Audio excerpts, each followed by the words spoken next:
বন সংরক্ষণ আইন অনুযায়ী সংরক্ষিত বনের ভূমির অপব্যবহার বা ধ্বংস দণ্ডনীয় অপরাধ। তবে সে নির্দেশনা মানছেন না বরগুনার প্রভাবশালীরা।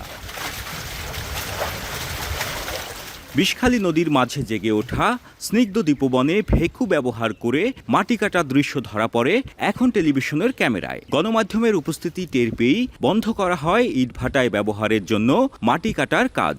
মুঠোফোনে খবর প্রচার না করার অনুরোধ জানায় চক্রের মূল হোতা বশির পঞ্চায়েত। আমি সদর উপজেলা স্বেচ্ছাসেবক দলের সদস্য সচিব। চরের টেন্ডারে আমরা 12 জন, ওই রুবিল আছে, তারপর সোহেল আছে, রাবাত পন্ডিত আছে, আমি এরকম 12 জন। আপনি আসেন সাক্ষাতে কথা লেখা কথা আইয়ে জালের উপর দিয়ে আমি এত কই ভাই আপনারা এবার ঘুরিয়ে যান এই বোটটা কোনো গড়ে না কিছু না কইতে আছে মাটি কাটতে আইছি কইছি মাটি কাটতে গেছেন মাটি কাটতে কইছি আমরা গো কইতে আমরা ফরেস্ট থেকে কিনছি হরিণ ছাড়ছে। হ্যাঁ, হরিণ এই শহরে করে মাটি কাটতে আছে বেকু দিয়া আইয়া দেখাই দিয়ে গেছে এই শহর দিয়ে আগো ইজারা নেওয়া সর এনতে মাটি কাটতে নেওয়া লাগে আমরা এক পল্টন মাটি দিচ্ছিলাম।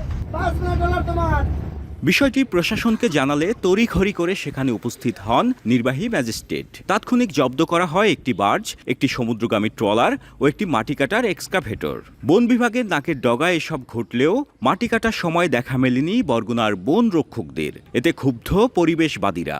অনেক খোঁজাখুঁজির পর বন কর্মকর্তাকে পাওয়া গেলেও ক্যামেরার সামনে কথা বলতে রাজি হননি তিনি। আমি তো জানি না, আমি এখানে অতিরিক্ত দায়িত্বে আছে, আমি জানি না, আমি জানবো তারপরে আপনাদেরকে তথ্য দিতে পারবো। মূল দায়িত্ব হলো বন বিভাগের, এটা তাদের একেবারে একান্ত দায়িত্ব, এটা তাদের করা উচিত। কারণ কি তারা এটা করতে চায় না, এটা হাইকোর্টের নির্দেশনা আছে, সুপ্রিম কোর্টের নির্দেশনা, এটা কেউ মানতে চায় না। এই আইনগুলো যদি মানতো তাহলে আমাদের এই অঞ্চলে বন অঞ্চল বা সংরক্ষিত বনগুলো ধ্বংস হতো না। এইটার বিষয়ে জরুরি পদক্ষেপ নেওয়া দরকার।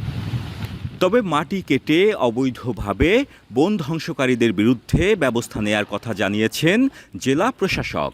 যখনই আমরা এই ধরনের কোনো তথ্য পাবো আমাদের চলবে এবং আমাদের নিয়মিত মোবাইল করতে এসবের বিরুদ্ধে হচ্ছে। আপনারা যখনই তথ্য দিচ্ছেন তখনই তো আমরা অভিযান পরিচালনা করছি। এছাড়া আমাদের যখনই নজরে আসতেছে আমরা সেটা করছি। বরগুনায় 4183 একর সংরক্ষিত বনাঞ্চল রয়েছে। বিভিন্ন সময়ে প্রাকৃতিক দুর্যোগে যা রক্ষা করে উপকূলবাসীকে। জিয়াদ মাহমুদ, এখন, বরগুনা।